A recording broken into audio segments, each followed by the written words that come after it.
most likely very advanced beings tried to communicate this to us in ancient time all the way to modern time through crop circles and other things, and that there's evidence of these beings being around for a very long time. So maybe they're waiting for us to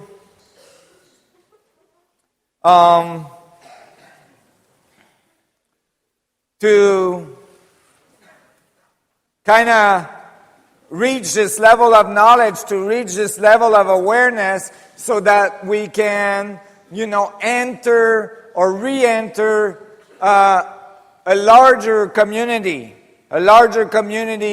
of the galaxy, maybe a larger community of our local universe even. There's evidence that this larger community has been around. Not just in ancient time, in modern time as well. I mean, we're talking thousands, millions of videos, people like astronauts that have come forward talking about seeing those things, and, airplane pilots, high-level military personnel, even high-level military personnel talking about these people, about all sorts of things that happen in nuclear facilities during the Cold War.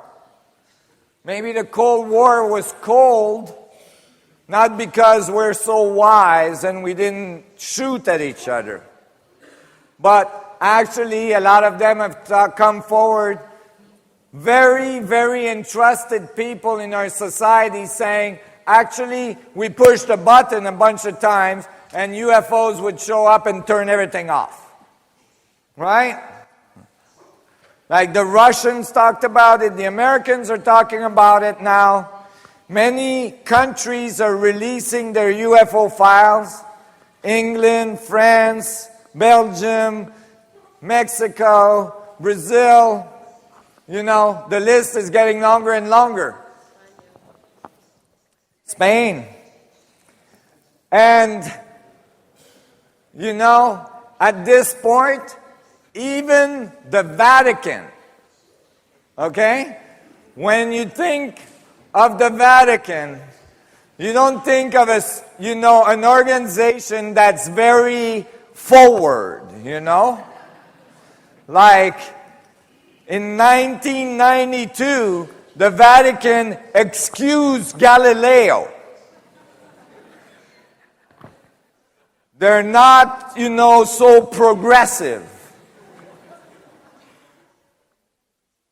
Yet, the Vatican, a few years ago, like 2 years ago now, started to release statements from the head of astronomy at the Vatican. And the head of astronomy at the Vatican is very respected astronomer.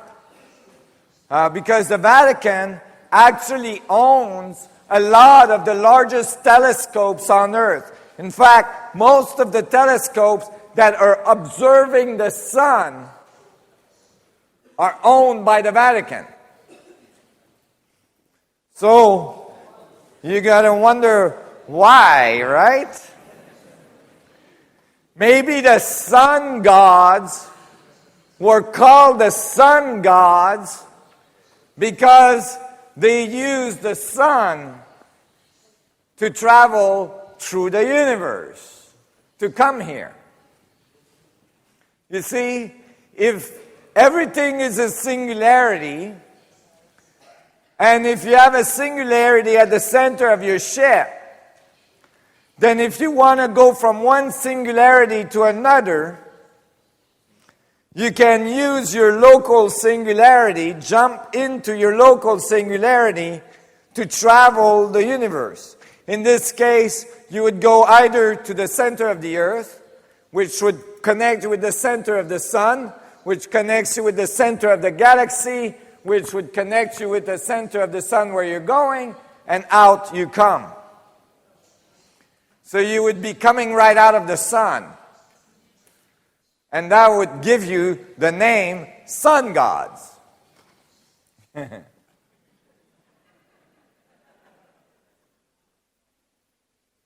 Interestingly, when you look in this ancient civilization, they talk about the sun as the doorway. And so this information from all of this together, and you know, if you're going through the sun, and by the way, there is video from NASA. I think recently I was interviewed on Coast to Coast, for instance, a few months ago, because do you know Coast to Coast? This is a radio show, fairly famous radio show.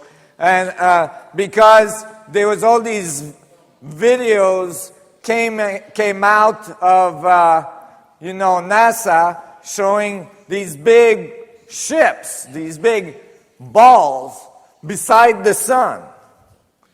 They were not small. These balls were the size of Jupiter. Okay? Which is the largest planet in our solar system. Okay?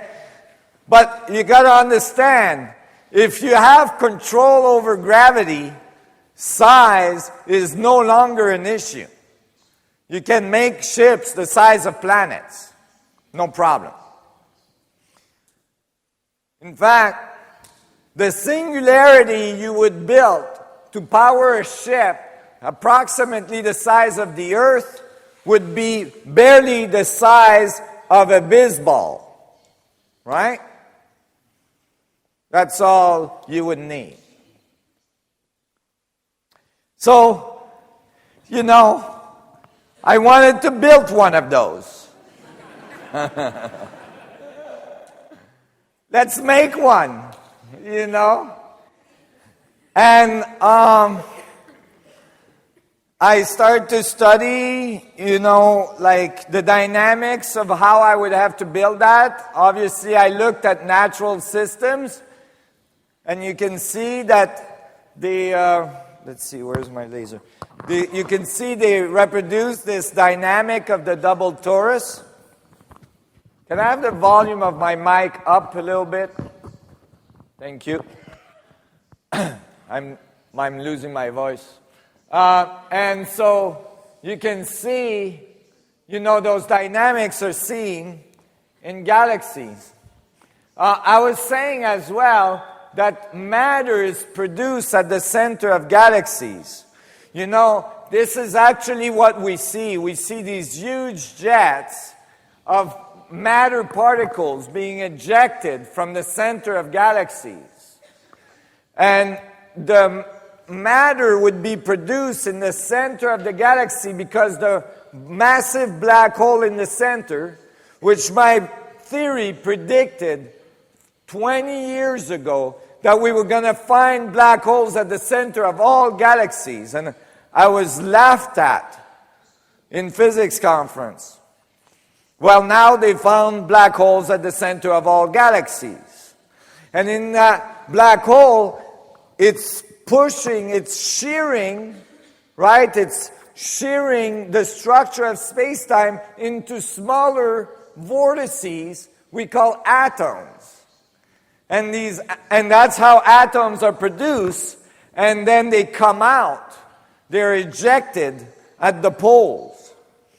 And depending on the angle on which they are ejected, depending on their magnetic moment on which they are ejected, they have different properties which produce the table of elements of our universe, all the elements.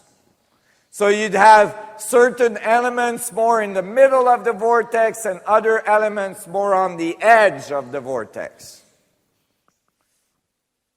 Well, there was this amazing illuminated genius in 1927 that figured this out. His name was Walter Russell. He's actually credited for discovering many of the elements in our table of elements. How did he do it? He went into a dark room for 32 days, told his wife, "Don't disturb me."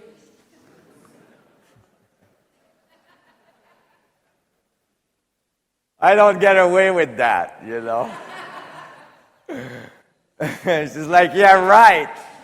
Remember you got 2 kids?" Yeah. Anyway, went in there, and in this room, he plotted a spiral. And in the spiral, he built the octaves of each of the elements. Right? And as he built the octaves of each of the elements, using musical notes, he realized that some of the notes were missing. Are you filming? You can't be filming. And when he actually got all of the notes worked out, he realized some of the note was missing. And so he said, "We're missing some of the elements." And that's how he discovered plutonium and thorium and deuterium and tritium. And he started to discover all these elements that had not been isolated. Actually, some of these elements were not found until 10 years later. But he could figure it out by plotting it on a spiral. Why? Because you're looking down the vortex. And if you got the octaves right, you're going to get the elements. Well, many people are aware of Walter Russell's work. And if you're interested, you should read one of his books. I think is a very good one. Is called Atomic Suicide by Walter Russell. It's called Atomic Suicide because many of the elements he found are radioactive elements that afterwards were used to start doing nuclear power plant. And he felt very bad about that. And he wanted to warn the world not to use them to make power. And, you know, and in this book, he describes many of the dynamics of the universe. He comes to conclude that the universe is a fundamental grid, right? Another one. And he doesn't say anything about the tetrahedron. In the beginning of the book is a preface written by his wife, Leo Russell. And in the preface, she talks about Walter Russell's relationship to Nikola Tesla. And you all know about Nikola Tesla? He's actually the main inventor of our modern society. He's invented most of the things we use. And Tesla was having a really hard time with society. So he told Russell, you know what? You should bury all of your work into, a vault and get it shut down with orders to open it in 1,000 years. Because humanity is not ready. Well, his wife convinced him to write this book and put a lot of the information in there. But I think what he did is that he didn't say everything. He just encoded it in there.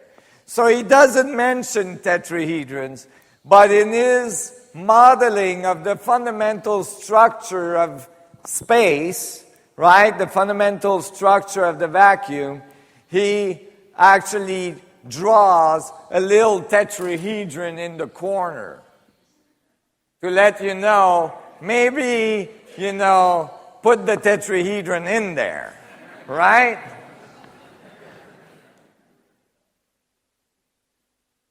So here is his grid. And he describes it as the polarization, action, reaction, counter up of 9 nevermore. So he describes each section as this, singularity where the tetrahedron intersect. But he doesn't say tetrahedron. Now, if you take his grid and you rotate the 64 tetrahedron so it's a cube, sure enough, you got exactly his grid. So the fact that he put that little thing in the corner was very important. So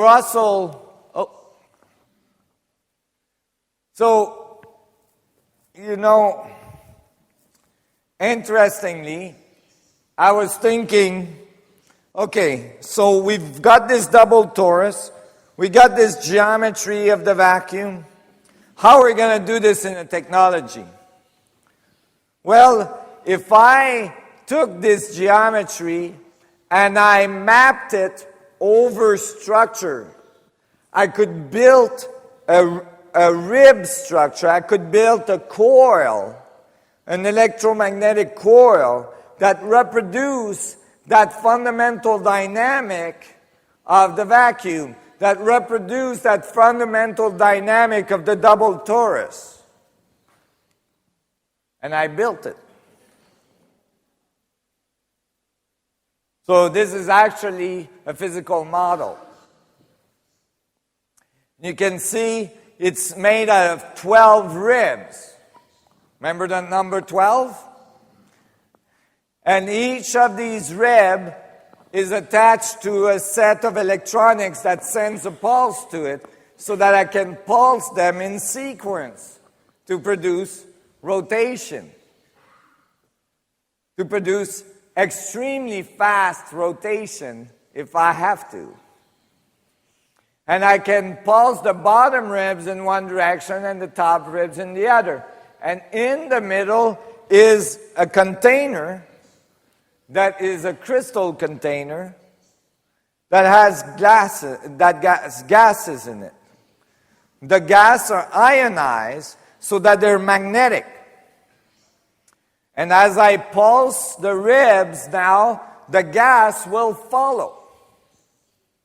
So I can reproduce a little galaxy inside the crystals. What's in the middle of a galaxy?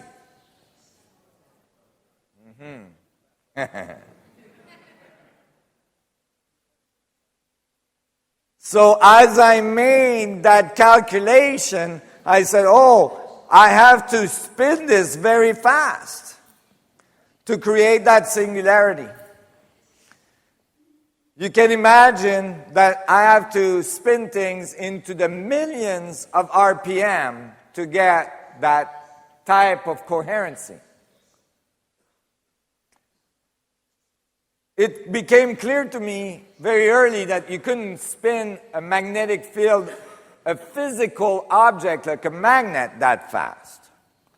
But just to give you an idea how close we are, the European agency a few years ago took a superconductive magnet, right? A ceramic magnet, and spun it 5,000 RPM, and they noticed that objects around it start to lose weight.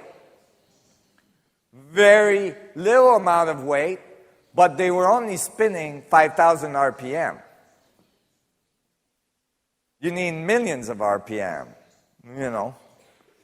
But they can't spin a superconductor that fast. But I can, because I'm spinning plasma, which is what the universe does. it spins plasma. So, this is actually the coils being coiled. This technology is being patented now. It's a U.S., it's patent pending in the U.S. and it's been filed internationally. This is,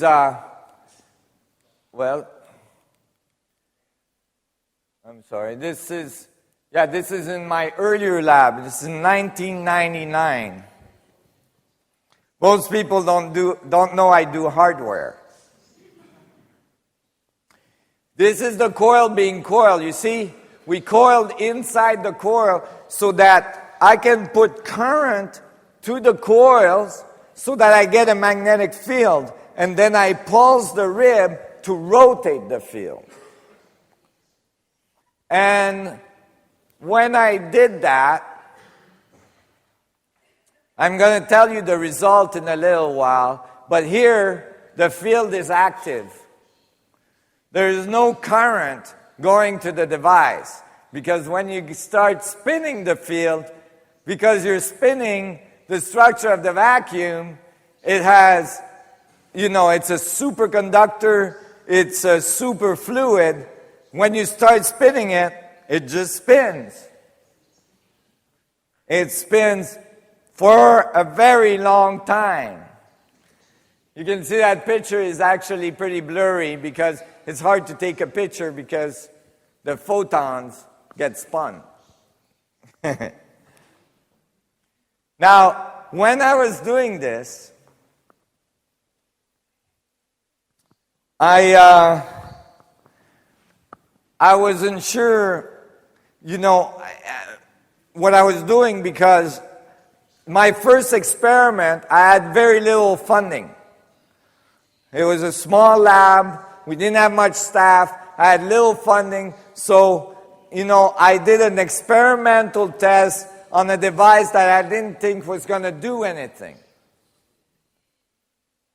And I, built little amplifiers to pulse the ribs that couldn't go very fast. The maximum speed I could get was about 6,000 RPM.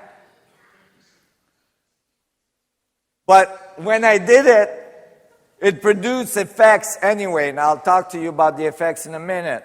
But while I was doing these experiments, a few months before, the Institute, or the University of Science and Philosophy, which was the legacy of Walter Russell. Walter Russell had started that institute, and they had contacted me to be part of the Science Advisory Board of that institute. And when I did this, I got involved with them, and I guess somebody pulled a file from the vault and gave it to me. And they didn't know I was doing experiments. Nobody's filming, right?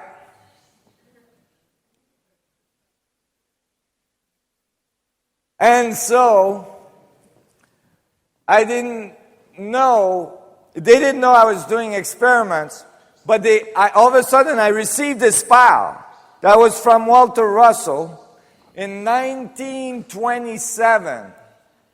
It was a file of blueprints of a device he built that nobody knows he built. To this day, I think I'm the only one that has ever had contact with this file since 1927 when it was built. And it showed a device that was very similar to what I had just built. Built by Walter Russell. Look at how close it is. And you can see the blueprint give good details on angles, very similar angles and so on. And the file came with a report from Westinghouse Laboratories from 1927, where the device was tested. And what they would do is they would put a little water in the container in the middle of the device with trace minerals. And when they would put power to the device, things would happen in which, in each case, the resulting gas was different. Meaning they were getting transmutation of elements. This is from an official report from Westinghouse, which was at the time military labs. And look at it. They actually called the device the transmutator. Transmutation of elements. In 1927, folks. So what happened is that when I turned this thing on the first time, I didn't have the crystal that goes in the middle. I only had the coil, and I wanted to test the coil. So I plugged all the amplifiers, and I put power to the coils, and then started to pulse the ribs. And I got really cool effects, like you could take a little magnet in your hand and be 8 feet away from the device, and the magnet would pulse, like a heartbeat. And all sorts of cool stuff. But, nothing extraordinary. And then I lost funding while the crystal was being manufactured. Because you wouldn't believe how hard it is on this planet to fund a space drive. It's like you've been dropped off on this far planet in the corner of the galaxy here with no means, right? And you gotta find your way back home with the local, available material, right? And so, I lost funding, but luckily the crystal factory had just finished the crystal, and they sent me the crystal. So now I'm receiving the crystal just before I have to move from my lab, and I don't know where to put it. So I stuck it in the coils, in the middle, in the chamber that's there for the crystal. And I didn't put power back to the coil. I only powered the coil for 45 minutes, like months before I received the crystal. And so I put the crystal in the coils, and I went to sleep that night.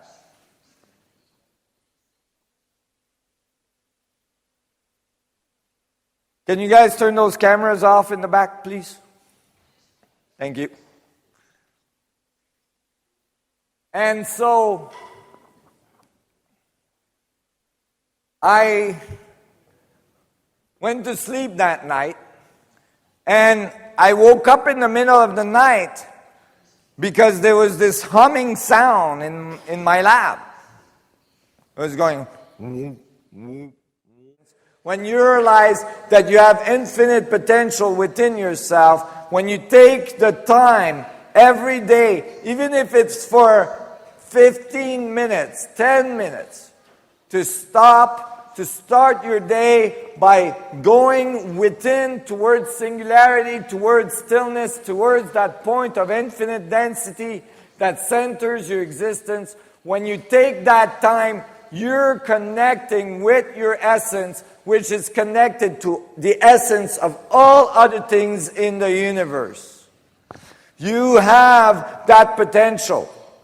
You have that power. Use it. Become the linkage of all of the morphogenic field of the planet. Become one of the lights in the morphogenic field that is bringing more light and more light to the whole thing, become one of the butterfly that's flapping its wing to produce the hurricane of change over our planet. Take that time, because it's crucial at this time for you individually and for the planet as a whole. So thank you for participating today, and I hope we can be together again very soon. Until then, thank you. Thank you. Thank you. Thank you.